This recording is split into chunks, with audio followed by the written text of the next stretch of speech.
But if you watching this and you listening to this and you cheated on your ex, you wasn't faithful, you lied to her, you did something manipulative, you did something that made her lose trust in you, you're the reason that she's that way.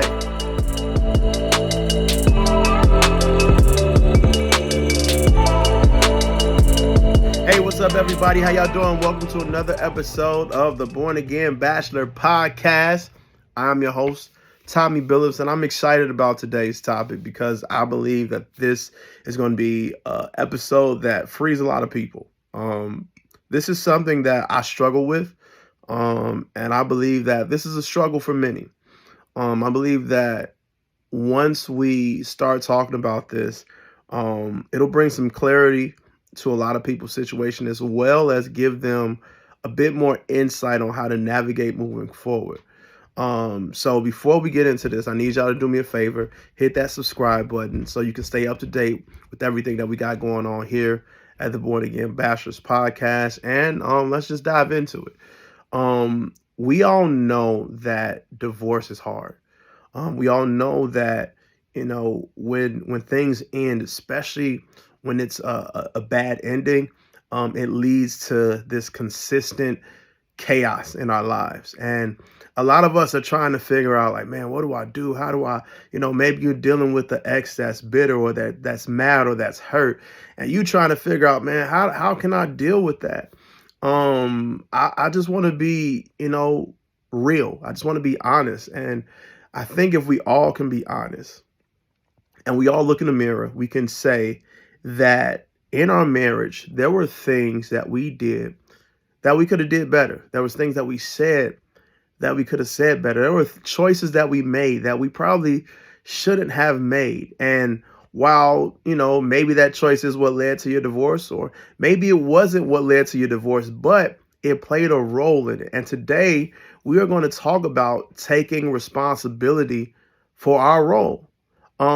It's kind of hard because, sometimes we feel like, hey, man, I did everything the right way. Hey, I didn't cheat. I didn't do this. I didn't do that. It was her. It was her. And it's easy to point the finger at someone, but it's harder to look yourself in the mirror and say, hey, it was you. You did this. Now, before y'all tune out, I'm not saying it's all your fault.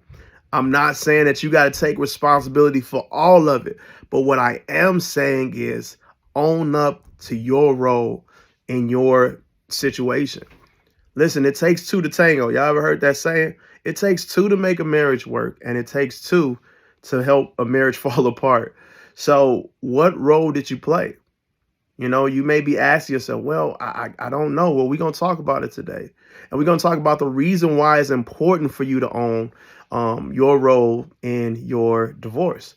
One of the reasons that it's important that you take responsibility for your role is that you take back the narrative, right?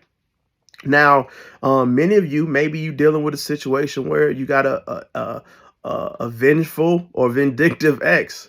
Ex is bitter or ex that's upset. So she's telling everybody she can about who you are and tearing down your character in the community and in your friend group and in your family and telling everybody how horrible of a person you are. And maybe that's bothering you. You want to know how you can take control of that? Own what you did. If you cheated, you cheated. Your ex, like, one of the things that I never wanted to do was call my ex crazy or say that she bitter. I don't like using the word bitter because, especially when you did something to make them that way. All right. If it ain't you, like, just you can tune out for right now. But if you watching this and you listening to this and you cheated on your ex, you wasn't faithful, you lied to her, you did something manipulative, you did something that made her lose trust in you, you're the reason that she's that way. Now, she had trauma before, but you added to that, and you don't have the right to tell her she needs to get over it. She's been bitter, or she's bitter, or she's crazy. You made her that way. And when you can own that, right? When you can look yourself in the mirror and say, man, I did that to her. It's my fault that she's treating me this way. Now, I'm saying that because I don't want you to feel guilty or feel shame, but I'm saying that for you to own that so that you now have compassion for her. So you ain't out here like trying to defend yourself or trying to tell everybody she the crazy one when you did that. You want to know how powerful it is when somebody try to come and tell you what you did and you just hit them with the, I know. Yeah, I did that. A lot of people, when they come attacking you, they come in to rile you up there, or they come in to try to make you look bad. But when you steal their weapon, they have no weapon to use against you. So when somebody come and say, "Hey man, you cheated, you did this," what? Yeah, I did, and I was wrong. I shouldn't have did that. What else? What's next?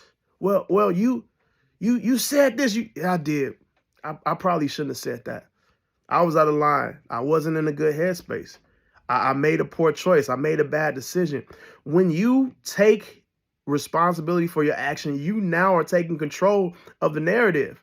Can't nobody put you down or make you feel any type of way about something that you've already owned up to. So you have to take responsibility for your actions. You have to take responsibilities for the things or the issues that you cause. Because when you take responsibility, you've now not eliminated, but you've kind of lightened the blow of the aftermath of divorce. So you now, and it also helps you look at your ex in a different light. You know, you're not going to take everything too personal. Yes, it's going to always get on your nerves. But now you can say, you know what? I can't be mad. I did that. There is so much peace in knowing that, like, man, she doing this because it's something that I did. I can't change that. But what I can do is make sure that I never make a decision or a choice like that again in my life. And when you move forward knowing that the little stuff is it's kind of like mosquitoes and flies. It's going to bother you, but it ain't going to knock you off your square. So own up to what you did. The next reason why it's important that you own up and take responsibility for your actions, because it gives room for personal growth and personal development. Like I said before, when you realize what you did and what you created, the mess that you made, you now can say to yourself, hey, I did A, B, and C, and A, B, and C led to this. I don't want this to happen ever again, so I'm not going to do A, B, and C no more.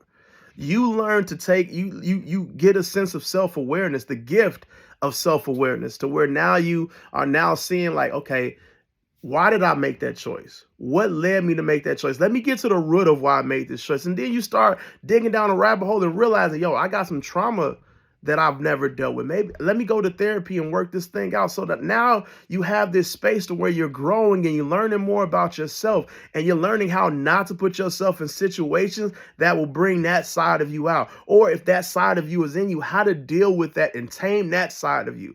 This is the gift that comes with owning your responsibilities, owning the things that you did, owning the consequences of your actions. You learn from a lot of people don't like dealing with it because they don't want to deal with the consequences of their actions, right?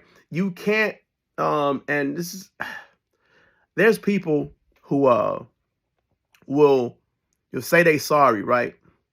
And they don't really mean that they sorry. They only saying sorry so they can say, well, I already apologized, so you shouldn't still be mad. Nah. If you did something to somebody, I don't care how long it take. I don't care what happens. You did that. However long they want to be mad at you, they have every right to be mad at you for that long. You can't control or dictate how they respond to what you did. So you have to own that. So when you do that, you give yourself space to grow, room to become a better person, a room to make better choices. So you have to own what you do. Last but not least, when you own your responsibility, when you own the role that you played in the demise of your marriage, you open up the door to rebuild relationships, whether that's with your ex. And I'm not talking about like getting back with them, but I'm talking about at least having a copacetic relationship. If you have children, to make that situation better. Or if it's with family members that maybe you cut off because you felt some type of way, or they cut you off because they felt some type of way. When you own your responsibility and you do the things that you need to do to grow, it breeds this atmosphere of reconciliation. Like, you know what? I was wrong in that situation. Hey, listen, I handled that situation wrong. I hope you can forgive me. And we can move forward, working together, or, at least being on talking terms. It creates this atmosphere of reconciliation. And that's what it takes for you to like really, one of the hardest parts about divorce is that, right? the narrative that's being spent, the people that believe it, the people, and I talked about this in my last video about not caring about what people think. Yes, but sometimes that plays a role in how you view people, right? Or how you interact with people. It may give you that heart of like, man, I ain't messing with them. I'm cutting them off because they still talk to her. They still do this and they still do that. But when you start looking back and seeing like, okay, I could have did this better. I could have said this better. I could have handled the situation better. It ain't them. It's me. Let me go fix that. You now open up the door for reconciliation and just peace all together. So, and that's really the goal. The goal is peace. And when you do that, that's what happens. So I encourage you, own up to what you did. Own up, take your responsibility. Again, I'm not saying it's all your fault, but the part that is your fault, own it. Because when you do, it puts you on that pathway to peace and freedom, the one that I'm always talking about. So thank y'all for tuning in to another episode of the Born Again Bachelor Podcast. Remember to subscribe to this channel. I'll holler at y'all later.